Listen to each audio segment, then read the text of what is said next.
Hi Pilgrims, and welcome to the Pilgrim Story Hour.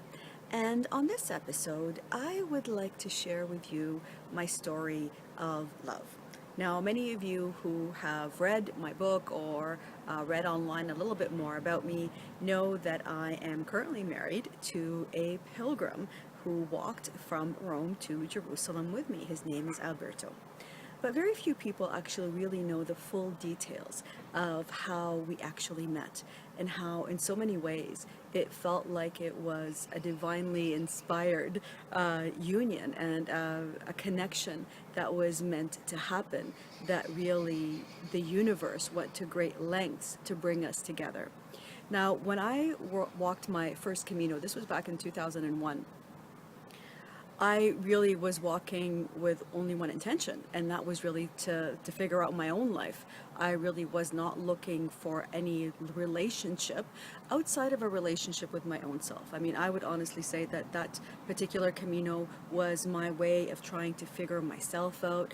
I had just gone through a kind of a not great divorce. My self-esteem, my dignity were kind of felt, and I was really trying to construct a more loving relationship with myself. That really what was one of my prime motivators for walking my first Camino. And of course, you know, when you're walking, you face a lot of your own insecurities, you face a lot of your own fears, you face a lot of your own good things as well. But really the purpose of that journey for me was very much inner focused, focusing on myself and focusing on building the kind of life that I wanted to have. And as I walked, of course, I met pilgrims from around the world, like all pilgrims do. And at that time, I happened to meet a German pilgrim by the name of Hannah. And we hit it off right away. And many people kind of chuckled at the sight of this, you know, little Lebanese woman walking with this very tall, very beautiful, blonde, gorgeous German woman. And they always kept track of us. I was like, oh, there's the blonde and there's the little brunette. And we got along famously, and we walked most of the way on and off together until we got to Finisterre. Sorry, to Santiago de Compostela. And in Santiago, I said to her, I think my Camino is finished here. I'll take a bus to Finisterre and I'll meet you there. And she said, well, I'm going to walk and see what happens because I don't feel like my journey has quite finished yet. And so we agreed to meet in Finisterre. Well, in those 3 days of walking, she met a pilgrim from Spain named Alberto.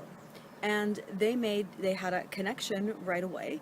And in fact, it was this pilgrim named Hannah who brought Alberto to Finisterre with her. And when I met him, it was just an afternoon out by the rocks. I'm sure all pilgrims who have been to Finisterre know this. You're sitting on the many beautiful boulders overlooking the Atlantic Ocean. It was one of those marvelous afternoons on the Camino. And I was telling him about this idea that I had to walk to Jerusalem, from Rome to Jerusalem. And he thought it was a fascinating idea. And he said, so this is really great, this is fantastic. But there wasn't a love connection between us. It wasn't anything like that. If anything, it was between he and Hannah. And he was very encouraging and very supportive and said, you know, he spoke very little English at the time. I spoke very little Spanish. And he said, you know, I think this is a wonderful thing that you're doing and I wish you well on your journey. And that was it. And that very same afternoon that I met, we separated. I didn't see him again. And I did not connect with him in any way beyond that afternoon until I was making my way to go to Rome to begin walking, because my plan was to walk it alone. And so as I was planning to make my way to Rome, my pilgrim friend Hannah, who lives in Germany, said to me, well, why don't you just stop by? You're kind of in Europe. Why don't you let me give you a final kind of pilgrim meal before you make your way to Rome to start walking?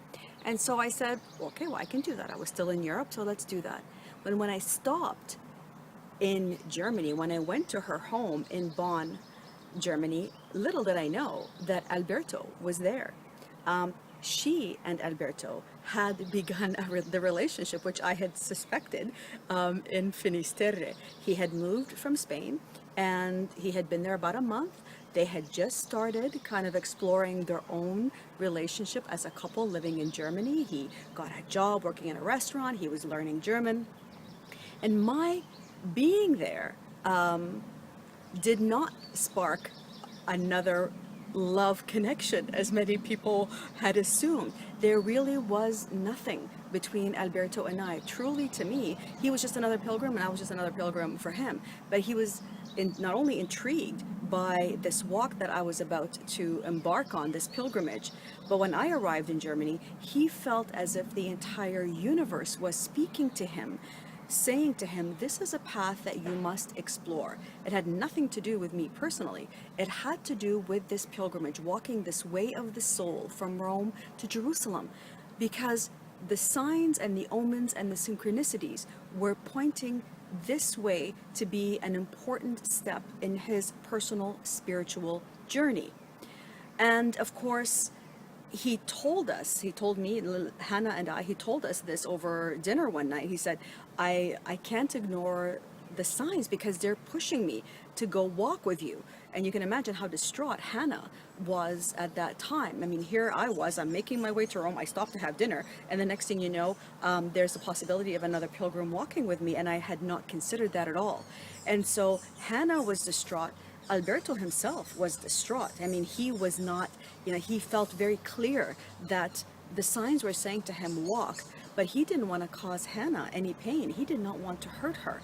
And one of the conversations, the very difficult conversations that we were having at the time was, okay, Hannah was saying, look, we invited her to come along. I invited her to come along with us, and she said, look, I'm turning 40. I've just taken a year sabbatical. I have a full-time job. It's not that I don't want to join you. It's just that it's not something that appeals to me.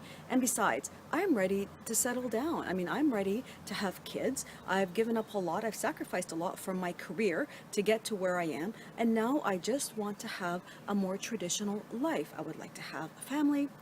I want to have kids, I want to have a husband, knowing that this is what's there for me right now. And it was a very difficult conversation. Of course, I understood, Alberto understood. But at the same time, Alberto was saying, but this is really something that I feel my heart is calling me to do. And so she said to him, well, promise me that if you do this, if you go on this pilgrimage, that you're never going to go on any other kind of quest like this again. Promise me that this is the last time that you will do this, and I will wait. And it was a very difficult conversation and a very big commitment that she was asking for, because what she's asking for is the promise that he will never pursue this kind of a journey again. And he said to her, I wish I could honor that, but I can't ever promise you that I will always be here every single moment, and that I will never ever follow my heart and what I feel is a calling pulling me to do what I feel is in my highest good. And so obviously this was very awkward for me because I felt like I was the third party there. And I said to them, listen, I'm going to go to Rome. I'm going to start walking. If this continues to feel like the path you need to walk, well, then let me know and we will find a way to meet. And so within a week, everything was confirmed. He called me and said, I'm going to join you. And that is indeed what he did. About a week after that, we were walking together. And it was difficult for all of us because, Hannah had become a close friend of mine, and she was terribly upset at this turn of events. Alberto was also trying to comfort her and, make her feel like, okay, this is something that we'll do. I'll try and do this as quickly as I can. And I will try to come back as quickly as I can. And although she was exacting or continued to exact and request this security or this assurance that he would never walk or do this kind of a long quest again, the response was the same every time. It's like, no one can promise you that kind of security, and I most certainly can't say that I will never follow what I know is in my heart is to be true. And of course, over time and with distance, the relationship just slowly fizzled on its own. And although no one would believe it, Alberto and I were never in a romantic relationship until 6 months later, after 6 months of walking day in, day out, experiencing the situations that we were experiencing very intensely. The relationship shifted. I mean, 24 hours a day, 7 days a week with the same person, you get to know them very well. And the relationship, as all relationships do, changed, and he got to see obviously aspects of me that he had never seen, and I saw aspects of him that I had never seen either. And so slowly that relationship evolved, and it became over time into something more permanent. And we are now, 14 years together, and the pilgrim journey, if you will, continues because, we are two very independent individuals. We are individuals who believe in the quest and the supremacy of the individual's spiritual journey above all things. And we are choosing to continue walking this journey together. We have a daughter together, we have many things that unite us, but at the same time, we also understand that if there's a moment or if there is a need for that person to pursue that quest, and if it means they have to leave, if it's for a month, 2 months, 3 months, whatever that time is, love would absolutely understand that this is what that person needs to do and would let them go, as difficult as it is. Love would do that. And so this is something we continue to practice as gifts for me. Alberto has given me time off to go walk the Camino, which I've done little pieces of, and I've done the same thing for him to go and just leave and just go do whatever he needs to do to reconnect.